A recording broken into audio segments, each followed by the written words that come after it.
तुम हो अनाथ नाथ भगवान, तुम हो अनाथ नाथ भगवान। हो साईं मेरे प्राण सखा भगवान, माता पिता गुरु बंधु तुम हो, भक्त सखा भगवान,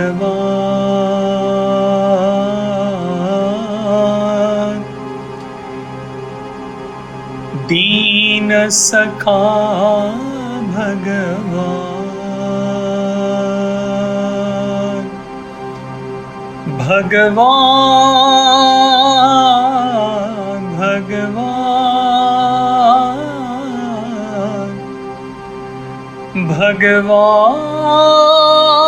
भगवान भगवान,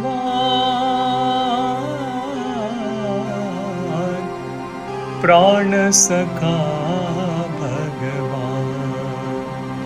हो साईं मेरे प्राण सखा भगवान, हो साईं मेरे प्राण सखा भगवान। तुम हो अनाथ नाथ भगवान। Samarpan Volume 4, maybe perhaps around June, July 2007, maybe. तुम हो अनाथ नाथ भगवान, हो साईं मेरे प्राण सखा भगवान। माता पिता गुरु बंधु तुम हो, भक्त सखा भगवान, दीन सखा भगवान, भगवान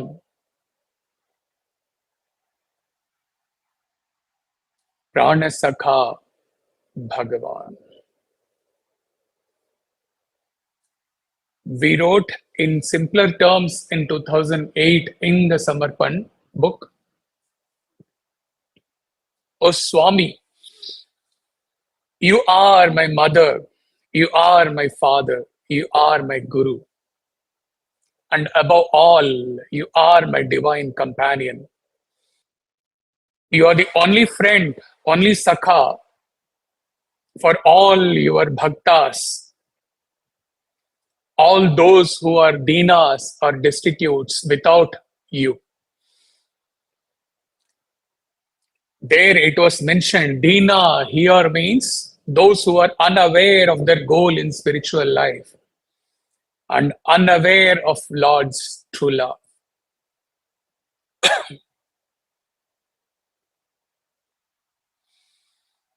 Now time from 2008 to 2023 ending to go much more deeper into the purpose of this bhajan, whomsoever had composed at that point of time.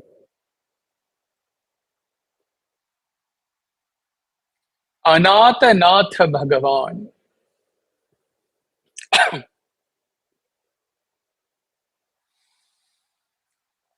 Anatha, as we mentioned in 2008 itself, destitute as far as bhakti is concerned, as far as wisdom is concerned, as far as God realization is concerned.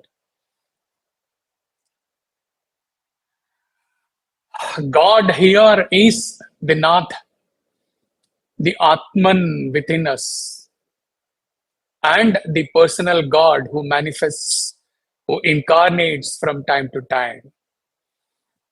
Anatha here means Anatman, non-self, that we have continued to exist as for how many births we don't know.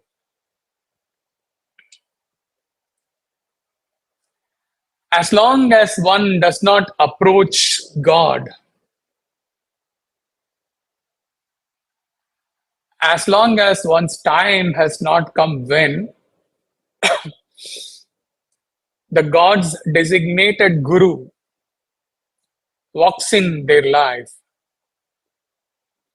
and as long as they do not take the spiritual path seriously, we are all anath, no matter whatever our attainment may be in the material world.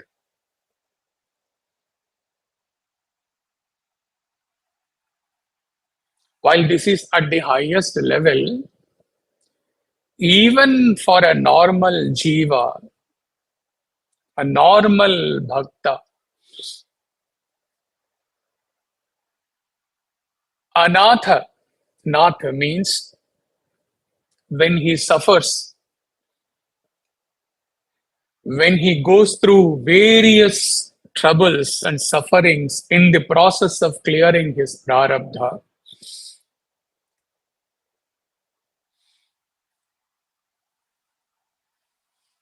only Nath is the Bhagawan, his or her chosen Lord, in our case, Sai, who may not reduce our trouble, may not reduce our suffering. But what here it means in the case, in the uh, with reference to our normal life of trials and tribulations and sufferings, our Nath, our Sai, when we surrender to him, he holds our hand and makes the process of suffering as easy, as casual as drinking a glass of water. In the normal life, our Nath, our Sai,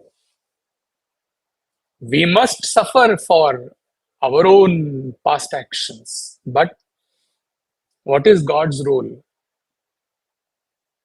When we go back to the session on bhava, go back to all the sessions related to merger with God, go back to the second session, 2011, surrender. When we have surrendered, he makes our process of clearing prarabdha as if it is a game. Life is a game, plate, set aside.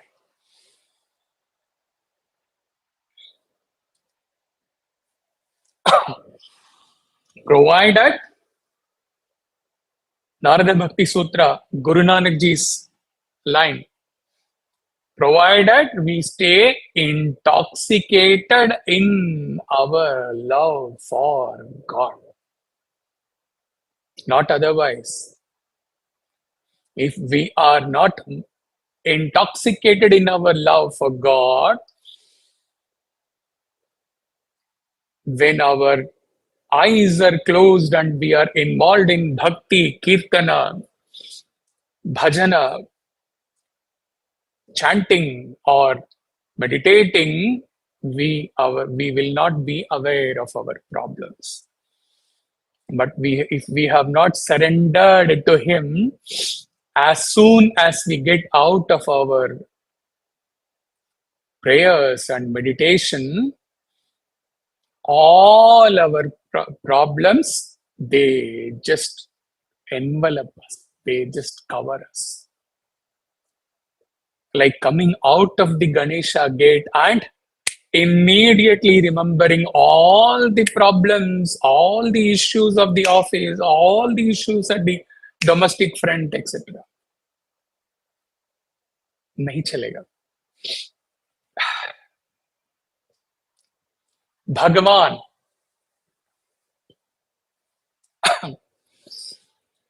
in simpler terms, if we have to understand Bhagawan,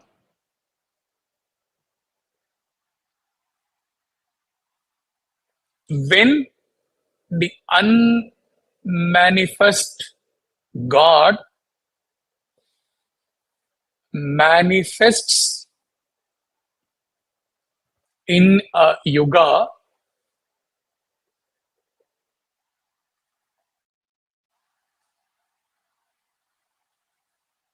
we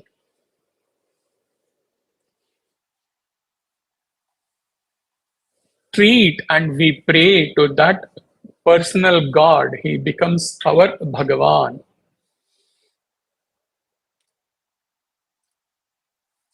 Brahmanda Nayaka to Partipurishwara.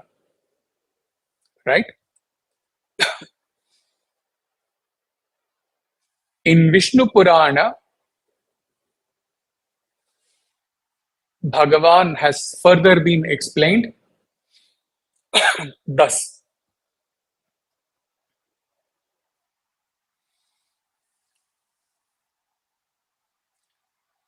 Aishwaryasya samagrasya वीर्यस्य यशस श्रिय ज्ञान वैराग्योश्चैव षण्णाम भग इतिरणा. 6 qualities have been given for Bhagavan. All those 6 qualities, who has the 6 qualities, Bhaga Itirana. Total and absolute lordship, power, wealth, dispassion, fame, and knowledge are known as Bhaga. And one who possesses these 6 attributes is Bhagavan.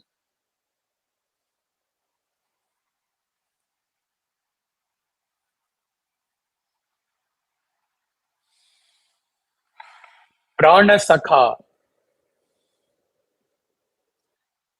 Prana Sakha and Sai Pita, Sai Mata, we are going to contemplate today like we have never done before.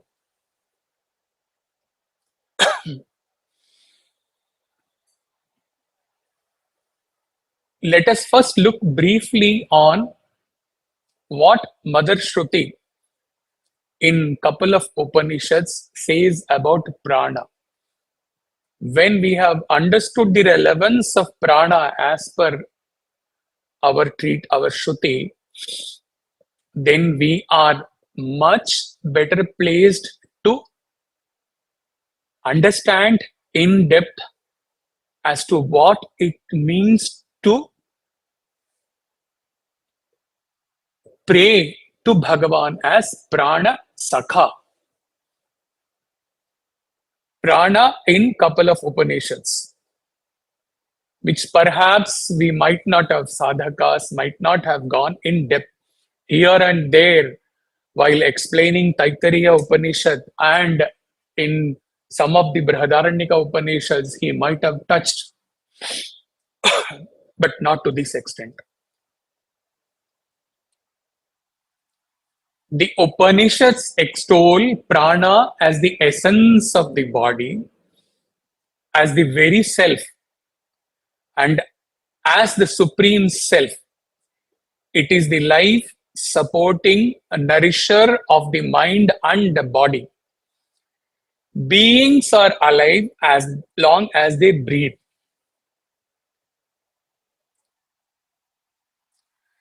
The deities who reside in the organs of the body stay in their respective spheres as long as breath is circulating in the body and bringing them food.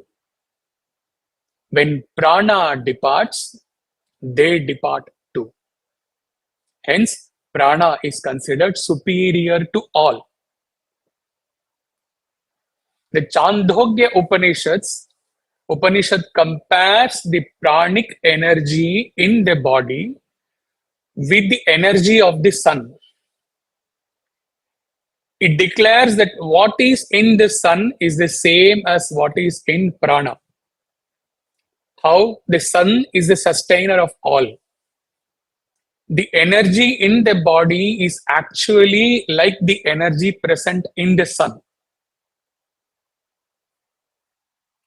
Hence, if you note minutely and subtle way, hence in the austerities tapas, since prana is compared to the sun, in the austerities tapas, the body is able to generate heat. So here the comparison between prana and the sun comes true. According to Brihadaranyaka Upanishad, Prajapati has 16 parts. His 15 parts decline and dissipate during the 15 days when the moon wanes. However, on the 16th day, which is the full moon day, he recovers fully only because the 16th part of him is made up of prana. 16 days we can sustain our body without having any food, not beyond. As long as the prana is there, we are there. And only when with this body, only with this existence, we can be aware what realization is and we can experience the realized state. And what helps us in that? Prana. In Prashnopanishad, this Upanishad starts like this. Kaushalya, son of Ashvala, questions, O Bhagawan, whence is the prana born? How does it come to the body? How does he stay dividing himself? By what does he ascend from the body? How does he support all external and how all within the body?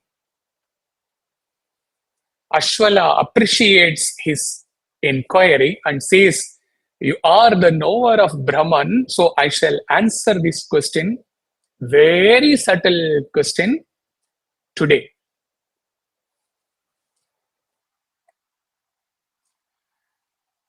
The question in the verse answering the question in the Prashnopanishad starts with this expression, Atmana Esha Prano Jayate.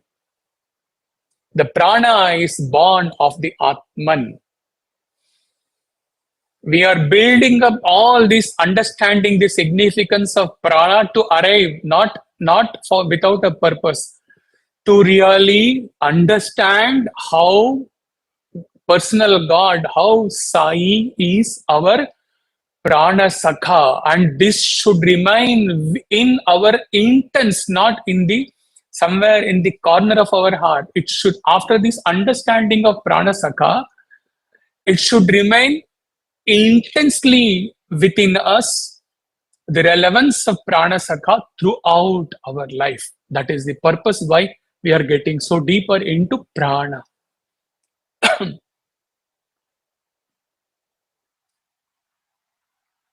Shankara's commentary on the answer given by the Rishi Ashwala in the Prashnopanishad, the prana, this prana spoken of is born of the Atman, of the highest Purusha, undecaying and true.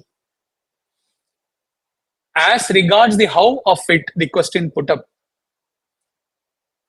the following illustration is offered. As in this world, when the figure of the man consisting of the head, hands, etc. is the cause, imagine, if we are the cause, what is the effect? His shadow produces the effect. Right? Similarly, Brahman, the true Purusha, is the principle, and prana is analogous to the shadow and falls in its nature, recognized as the shadow in the body. Prana Sakha Bhagawan. Chandogya Upanishad said what? Pranic energy, energy of the sun.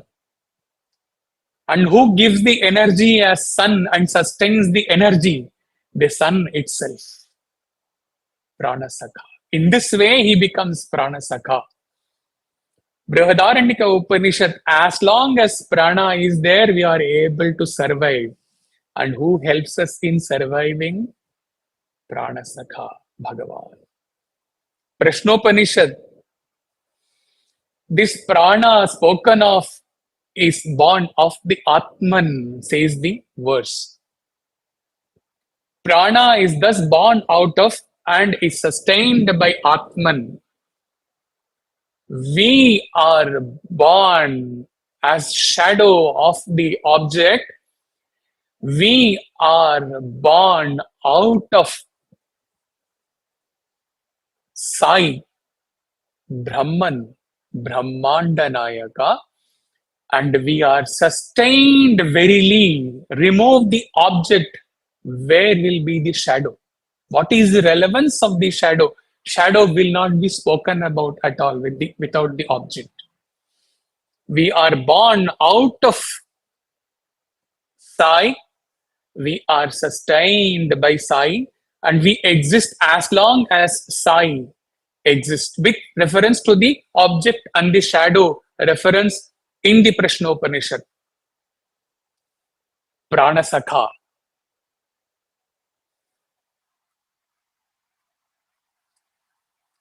Can we say now with the understanding that prana and sakha, prana and self exist together? Perhaps shadow is the one that can be nearest and an indispensable projection of the main image. Prana, like the shadow, exists inseparable from the image self. He is with us till our. Now he is not elaborating, because some of you listening today might not have gone into that analogy. For others, he just leaves you with the clue. Vessel with water, reflected consciousness, sun's image. When the water comes down, depletes, the water is gone, it is not able to reflect. So what he explained, when our energy comes down, that is the last part, subtlest part of the energy, prana.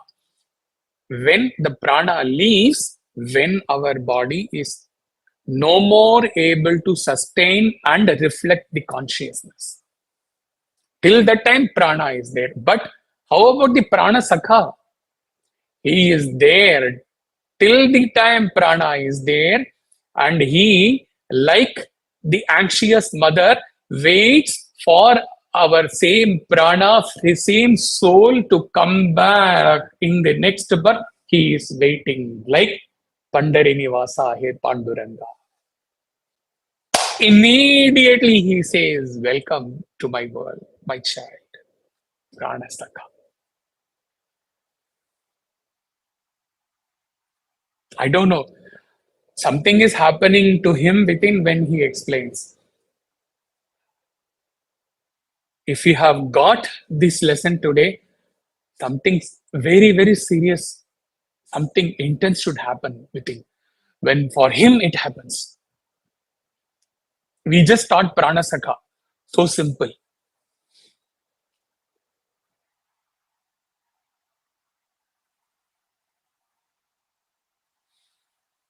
The prana leaves. Prana Sakha does not leave. Answer to John Islam by Swami. When the body is dead, does consciousness leave? No, consciousness is there, all pervading. Ishavasyavidam sarvam. But it is just that your energy has depleted, the water has gone from the vessel, the medium has gone, so reflection is not possible. It is just that your body has lost the capacity to reflect the consciousness. The prana leaves your body, last to leave. And Prana Sakha is what? First to catch when you are reborn. Prana Sakha. Prana Sakha.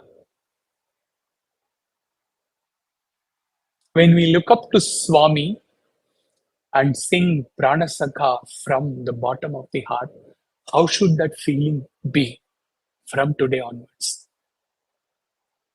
Let the voice go, let the singing go, let be the last expression ever. Prana Sakha, sufficient.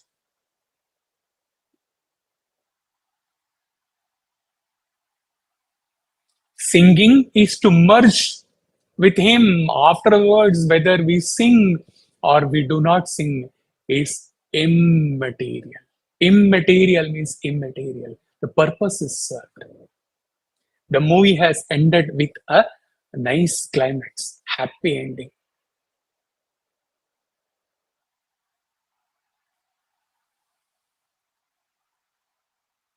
If that was Prana Sakha, how Mata and Pita is going to be, it is going to be a never before learning for us, which he had indicated in the group message yesterday. When we say fatherhood of God, what comes to us immediately at the surface level is the Christianity, because it was practiced and it was spelt out loud in Christianity. Fatherhood of God. Jesus said, He is my Father. And then ultimately He said, He and me are one. The fatherhood of God means that we think in the literary field, it is, or in the intellectual field, those who have not gone to our Shrutis, they think that it started from Christianity, as though our Vedas never ever spoke about it. Yes, they did not tell the word of Pita and Mata, but how this has been started, initiated in our, the entire world of, entire teachings of the entire world is a tiny, tiny droplet of our Eastern philosophy, our Mother Shruti. And with taking the tiny droplets, they are able to elaborate and exist thus. And we in Bharat, most of us, we have lost, we have failed to recognize the relevance of Mother Shruti.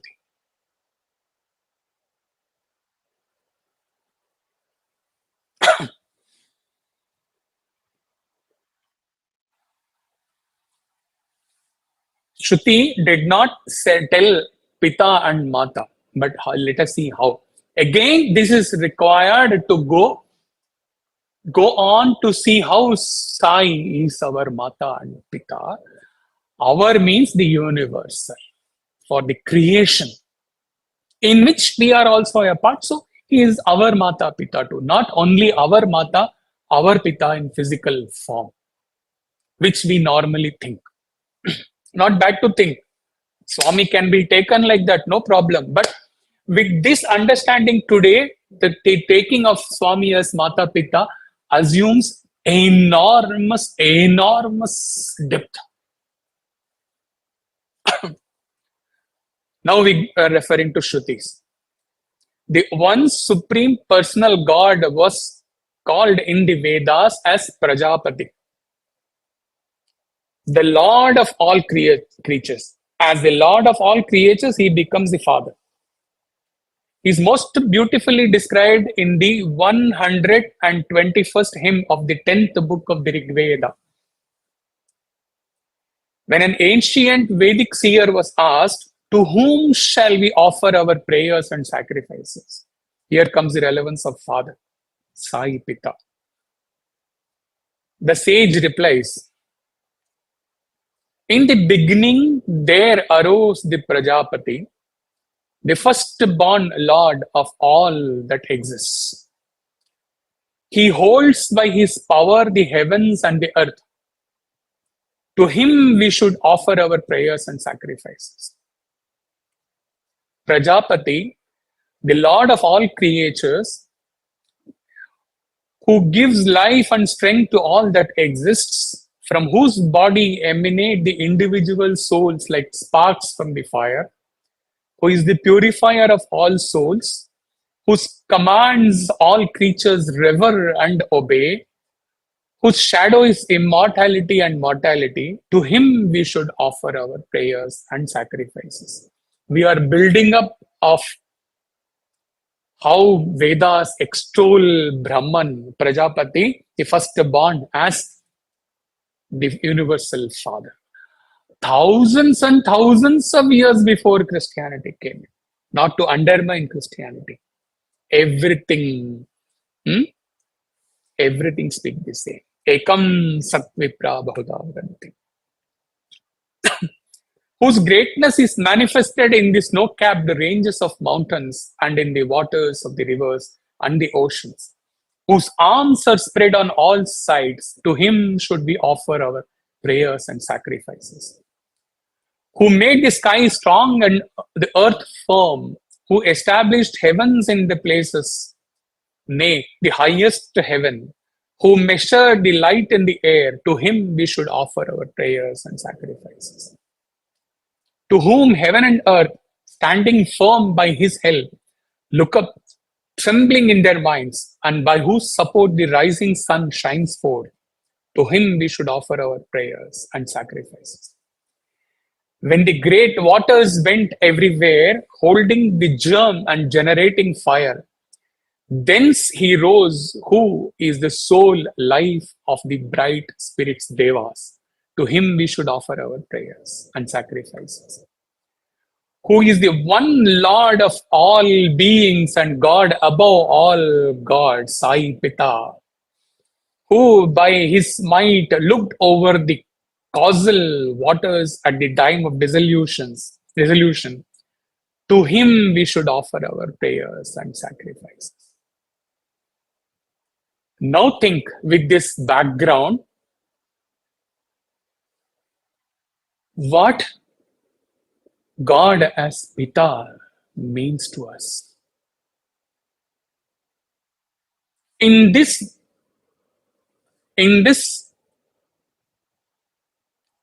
there is no expression for the in this enormous, in this unimaginable depth and magnitude of the understanding of Brahman Prajapati as the Pita.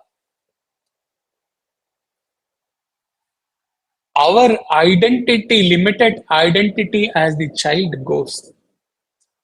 His limited identity with form as Pita goes. What remains is the reverence. What remains is the awestruck, jaws opened reverence to that Creator who creates, sustains, and dissolves. Sai Pita.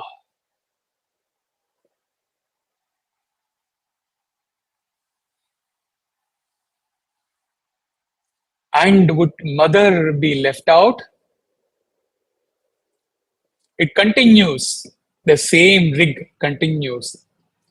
He is described in the other hymn of the Rig Veda as Aditi, the unflinching and the immutable support of the phenomenal verse.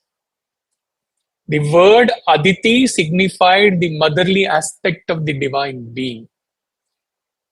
Aditi is in the heavens and in the illumined space that pervades between the heaven and earth.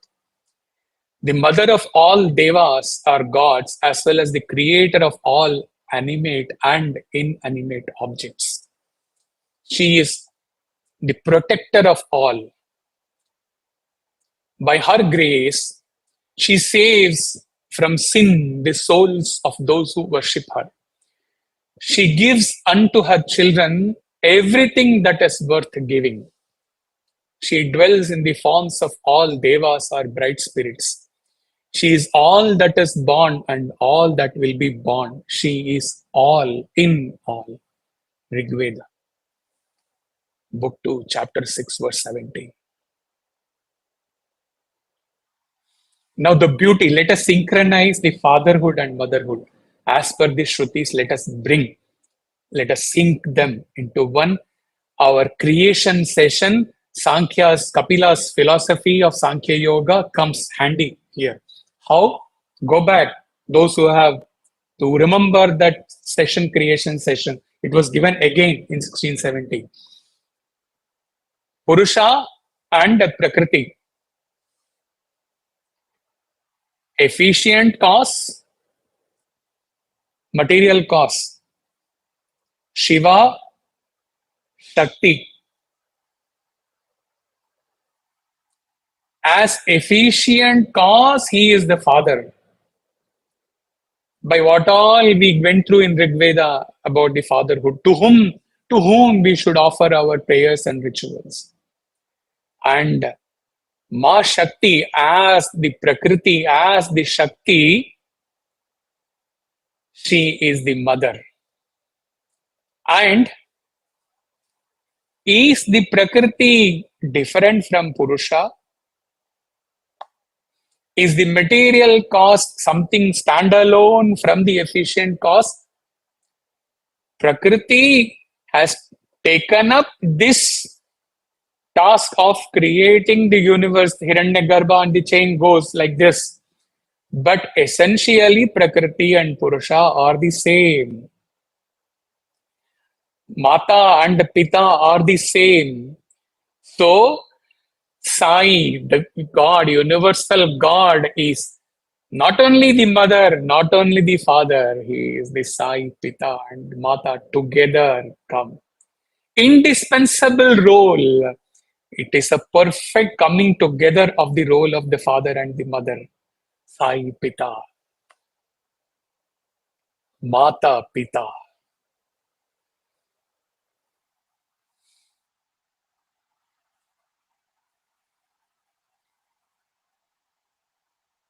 As he has shared with few of you, there is not a thing in our life as jivas, as human beings, there is not a single thing which our Shrutis have not taught us. It teaches how to be an ideal husband. It teaches how to be an ideal wife. It teaches how to be an ideal child. It teaches how to be ideal parent. And now, above all, it gives you the synchronization of the fatherhood and motherhood of God, Supreme God, Prajapati Brahma. Now rever, now sing Mata Pita. Sai Pita और Mata Sai. Sai Mata Pita Deena Bandhu Sakha. Tere charanon mein mera. How the dimension changes when you revere the God as mother and father with this depth understanding. You have to swim, drink this nectarine teachings of Mother Shruti to go and sing the glory of Sai as Mata and Pita next time when you walk into Sadhan. And that singing will be what?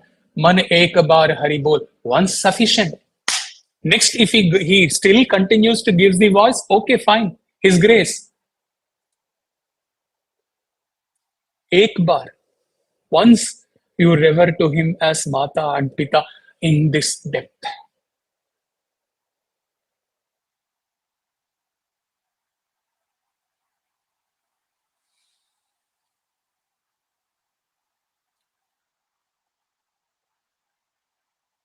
Let us come down.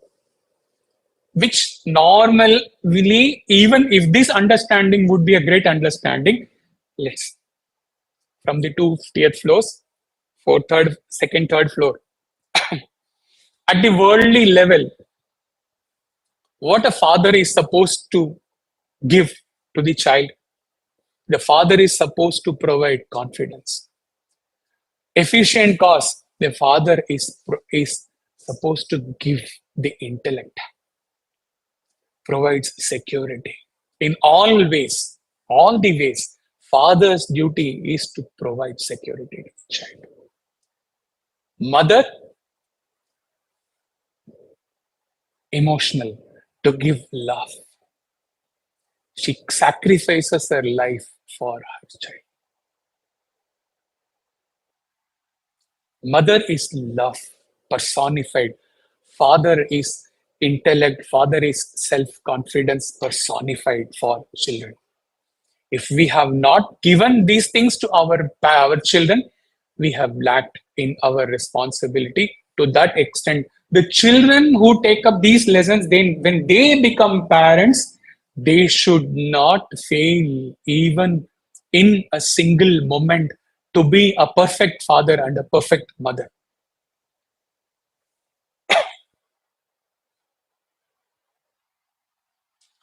But the poor father,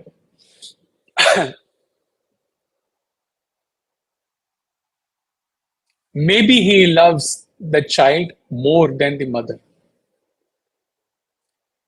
but he is at a loss. How?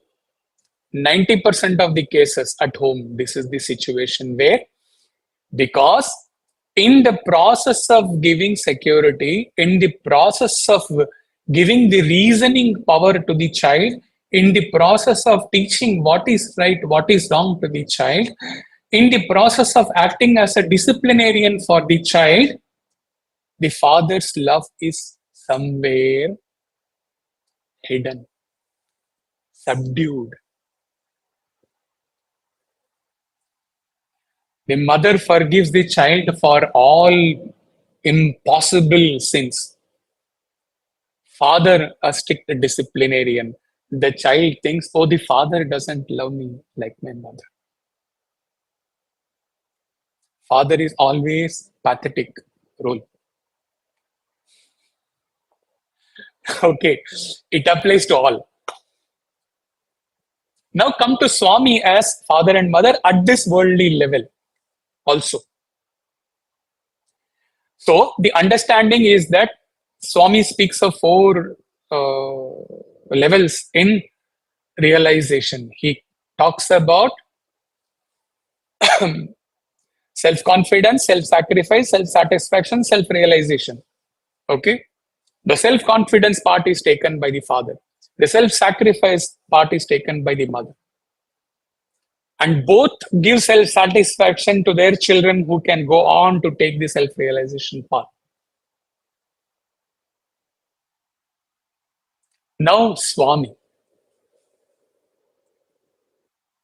when it comes to loving his children,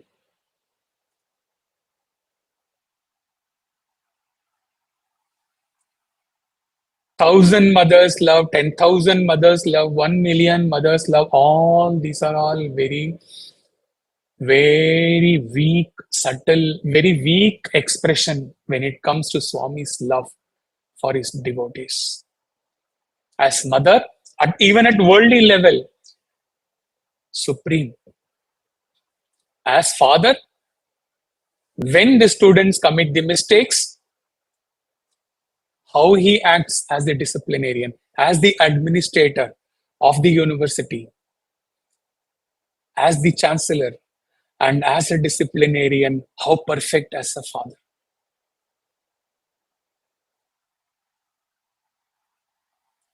Can there be any comparison, even at the worldly level of understanding of Swami, with any other mother, father?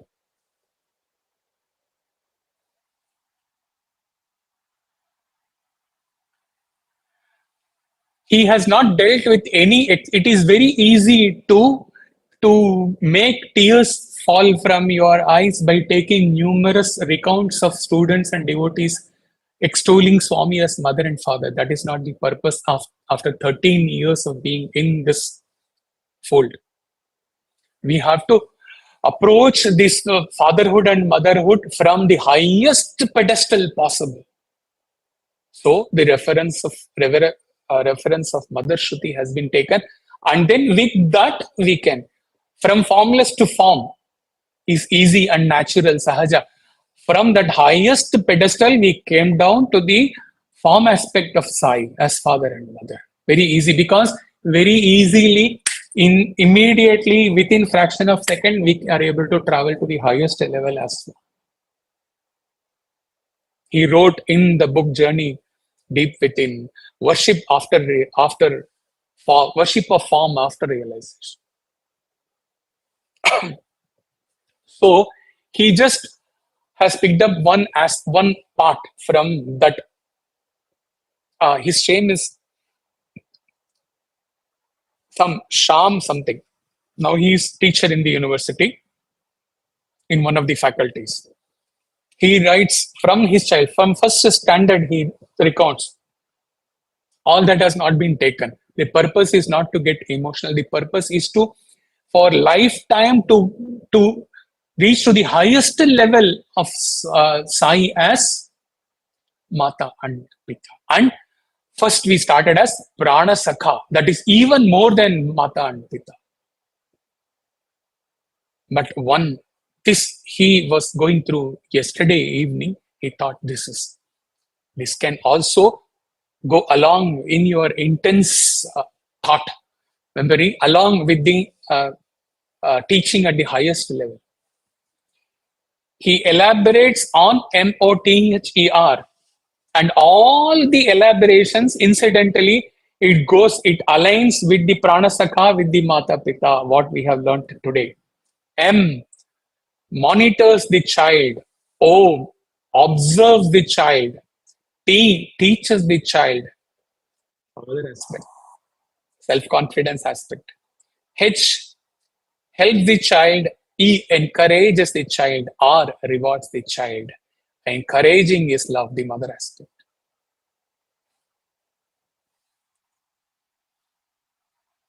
And he writes the last line of that student. I am sure that if I were to go around the whole world and search for a mother who befitted this definition, I would finally land up here at Puttaparthi and find only Swami. Only this small emotional part has been dealt in the today's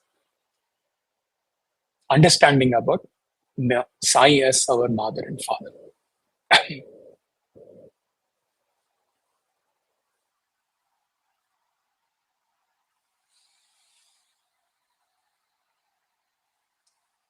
Prana,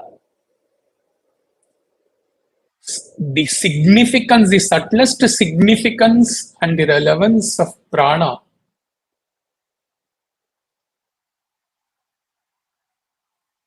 at microcosm as well as macrocosm level, and Prana Sakha through the Upanishads, through the eyes of the Upanishads, through the lens of the Upanishad, Mother Shruti. Pita and Mata, again through the Rig Veda hymns, and then coming down, understanding Sai as father and mother at practical terms.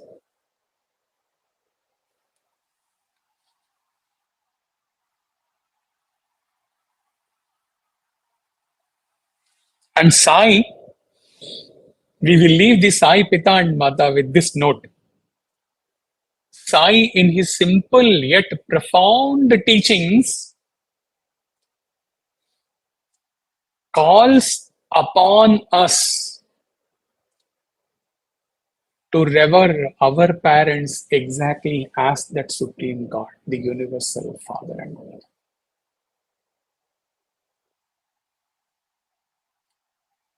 Children are not meant to scrutinize and to screen the qualities and nature of their mother and father with their radical logical reasoning and to judge. For that matter, no human being should judge any other human being at all.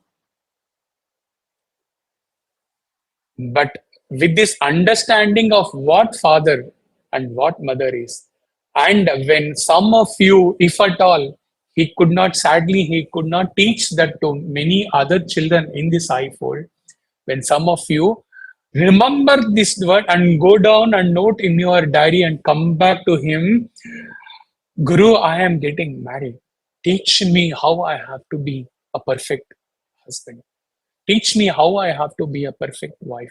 Teach me how I have to go on to become a perfect parent. Then he will teach you how you have to be. And with that understanding, when you look at your parents beyond their limitations, nobody is perfect in the world. How they have brought you into this world and how they have nurtured you, that is enough. That is enough. No, don't judge. You will continuously keep on judging, later on to be judged by your children. Stop that cycle today. Break that chain today, children.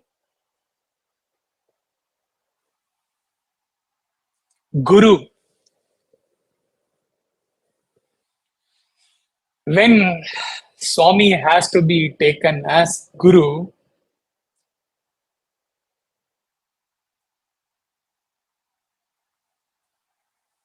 except for speaking couple of lines about his own life, where Swami has been his Sadguru, he has, beyond that, he doubts even there is more significant hymns in the Mother Shruti or anywhere, any treatise, any experiences, anywhere where the relevance of God as Guru can be given in a more deeper, understood, experienced in a more deeper manner.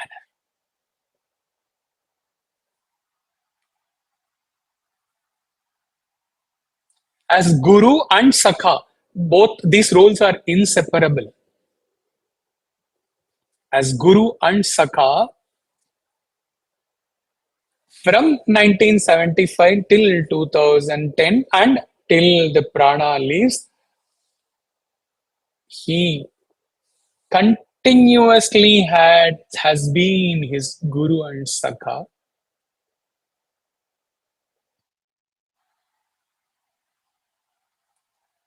The Sakha remained, the Guru remained, like the Prana leaves. In between, few times he left the Swami and was lost into this material glittering world. But Prana Sakha never left the Prana. The Sai, Pita, Mata, and Guru, the Guru, was waiting for the child to get to a ripe stage where actually, in the most grand way, he can take up the role of Sadguru and teach his child Satya.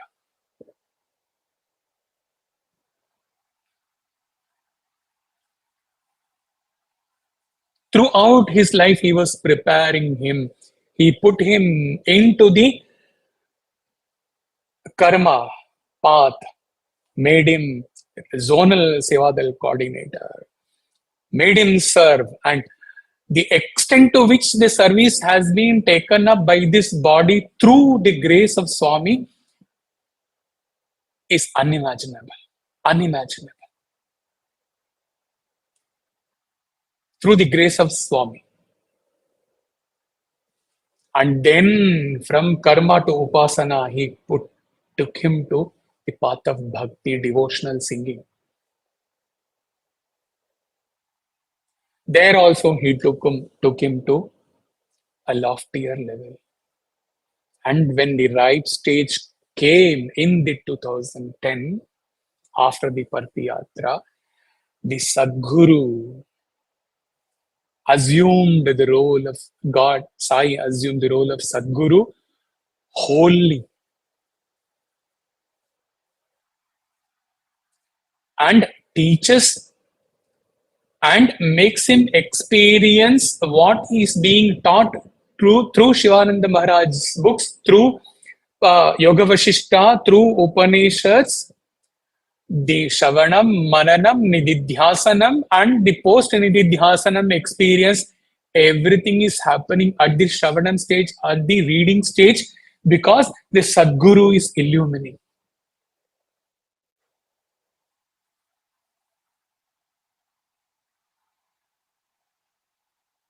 Ten years of living in the Guru Shishya Parampara and practicing what has been learnt in the 10 years in the remaining life was, he said, cancer, cancel.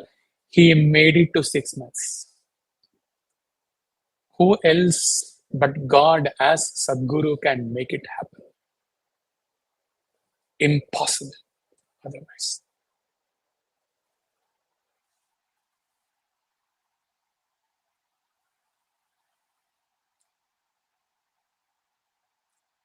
And there he took the Pita, Mata, Sakha, all roles, because his taking the role of Sadguru is his job.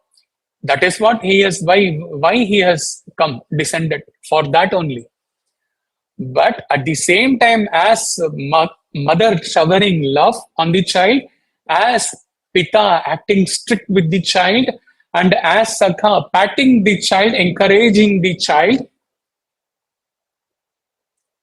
he made the child also capable of taking up the teachings.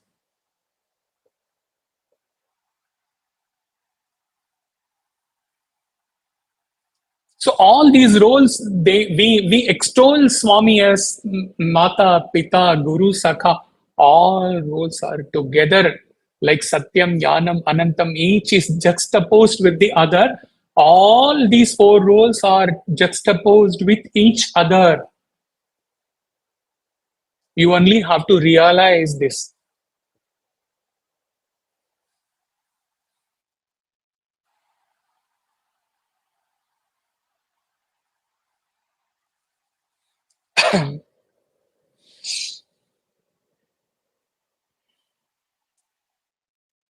So he has always been Guru. How? As Mata, he has been Guru. As Pita, he has been Guru. And what to talk about his role as Sadguru.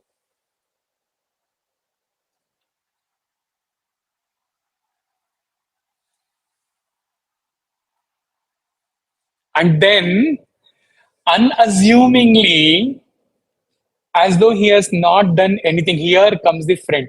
The friend, a true friend will never impose on you. A true friend will never exhibit before you that he has done something great for you.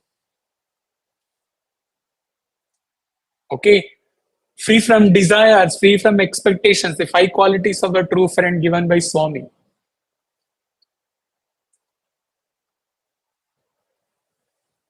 After acting as Guru, Mata, Pita, and being our Prana Sakha throughout in all our births till our realization dawns and we die in that world, our body leaves never to be born again as Prana Sakha overall, and then act as Mother, Sai Pita, Sai Mata, Sai Guru.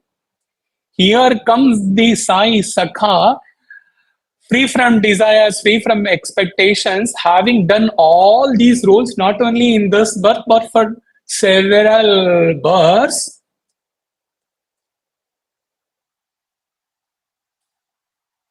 As a Sakha, he walks into you in the Sai Kulwant Hall and Prana Sakha,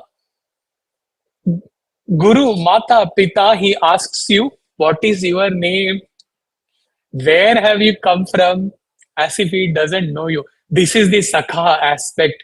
No desire, no expectations, just pure love. Not exhibiting, not demanding gratitude from you for what he has done to you. Sakha. This subtlest aspect of Sakha has to be experienced. Then only you will understand what he is explaining. This is what he wrote in the Jagata Udharana. When you, having done everything, Jagata Udharana, okay, for everything, Papa Vimochana, Bhava Bhaya Banjana, with all that, when you come to us and ask from where are you coming from, what is your name, we can only say Jai Sai Ram. What else we can say? This is the Sakha.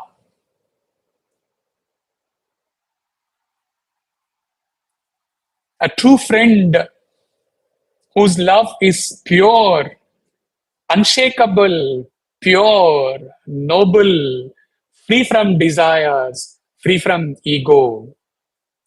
Keep Sai and keep the entire world on the other. Nobody will satisfy all these five together.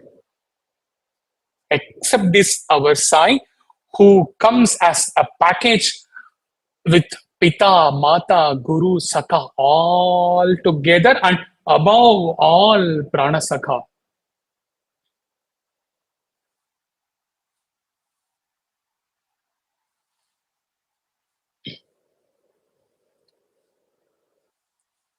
How fulfilling it is to sing, to address him as Bhakta Sakha. And about Sai as our Deena Sakha, go back to Anatha Nath. If he has not taken up the role of Bhakta Sakha and fulfilled his role as our Mata, Pita, Guru, Sakha, in all our births we would have been Anath, Deena. Destitute, not knowing the purpose of our life.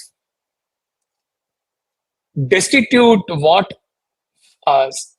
God's love is. Destitute what the ananda of realization of God is. Had he not pervaded, not entered, pervaded our life as Prana Sakha and then Mata, Pita, Guru Sakha. Deena Sakha.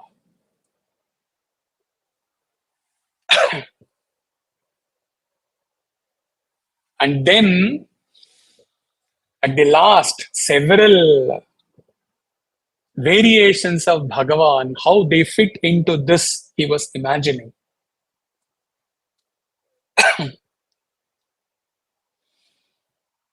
After Deena Sakha, Bhagawan, Divine Mother, Bhagawan, Divine Father, Bhagawan, Divine Guru, Bhagawan, Divine Sakha, and above all, Prana Sakha Bhagavan. Punah Punah, I am not satisfied. Again I come to you, again I cry out to you, and I again adore you and pray to you. How? O Sai mere Prana Sakha Bhagavan. TUMHO Anatha Nath Bhagawan.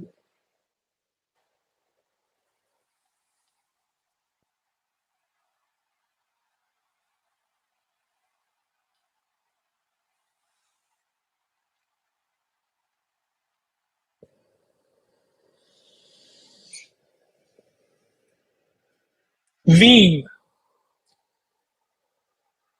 through the last O Sai Mere Prana Sakha Bhagavan,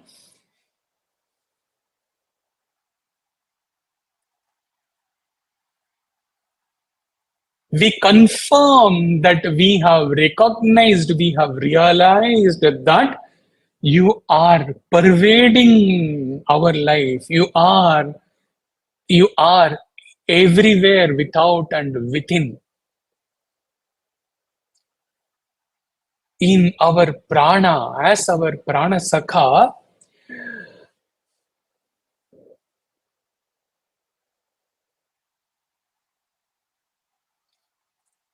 you are there. We had not realized so. Without realizing that you were always there as our prana sakha, guru, mata, pita, sakha, we were for births together, we were singing Aana hi padega, tujhe aana hi padega. We were praying to come, walk into my life, transform me. We were praying. But today we have realized we were only like the prana lives in one life and comes back in another life with this soul. We were only getting away from you where you had left us. And if you had left us, where we would have been.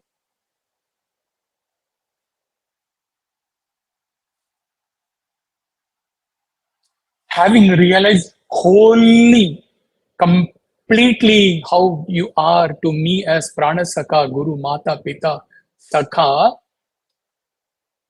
now we make a commitment with the last O Sai Mere Prana Sakha Bhagawan. With this coming from the depth of my heart, I commit to you, O Bhagawan, having realized how you are, what you are to me, as Atman, as Brahman, as God with form, manifest God, personal God, what you are. There is no difference between all these things. You can, depending upon your meditation, you can glide effortlessly between impersonal and personal God. There is no difference between them. Brahmanda Nayaka Baba, Partipurishwara Baba.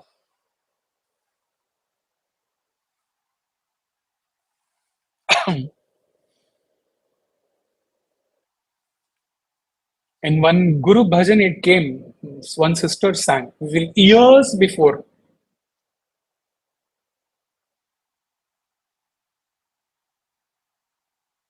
Not remembering that bhajan. It moves from the impersonal to personal in each line. If he remembers, he will message in the group.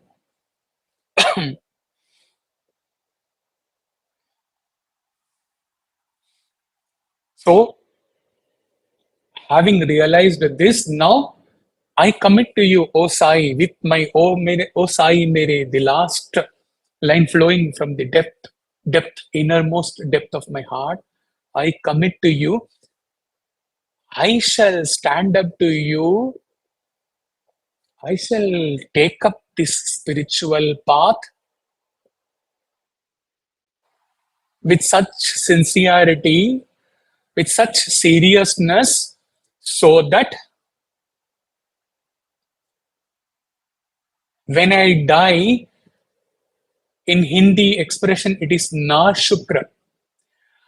In Hindi, I may not be, my inner conscious does not prick me and tell me that how ungrateful you have been to Swami. I may not go with that guilt feeling, oh Lord, I shall stand up to your expectations. I shall try to be deserving to take up the purpose for which you have come to me, explained and understood clearly through today's satsang. Every single part of the satsang coming as a garland together, I shall take up the path. From my side, I will be sincere from this moment, but मुझे शक्ति दो मेरे साई शिवा, मुझे भक्ति दो मेरे Sai Shiva, so that I can whisper to you, you have given and I have attained mukti at last. So that the Anatha and Natha discrepancy, the Guru difference, the Guru and the Shishya difference is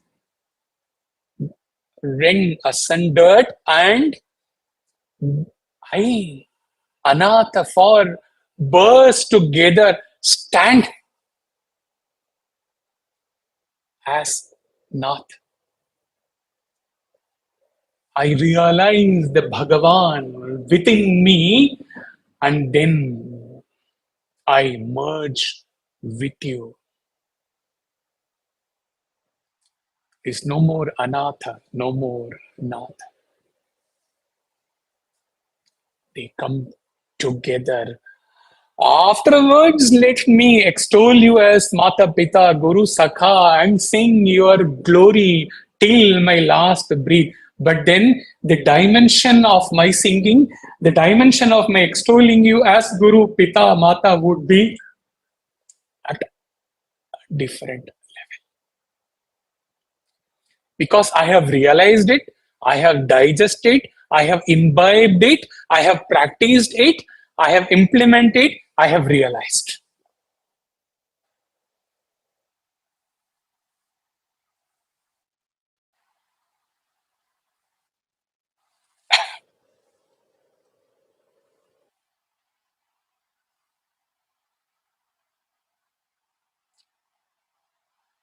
Like the Jagatodhara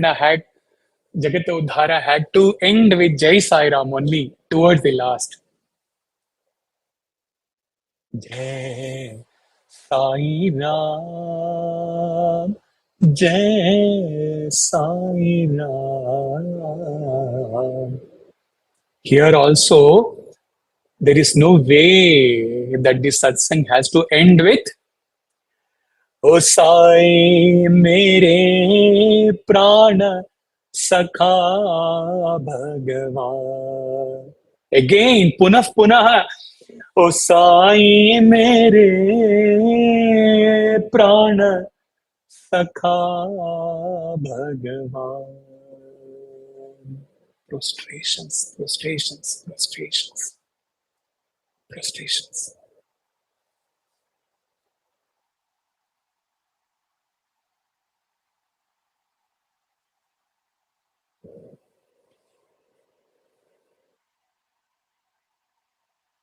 You sing with this. This is bhava. This is the bhava, not the emotional, the eye, tears rolling is not bhava. This depth is the bhava. And with this depth, बार बार तुम आओ साई, बार बार मैं कीर्तन करूं नहीं, मन एक बार हरि बोल. Enough. Afterwards, 1,000 times I sing your grace. You sing through me. But I will sing with this depth, with this bhava. I will merge once, man ek bar.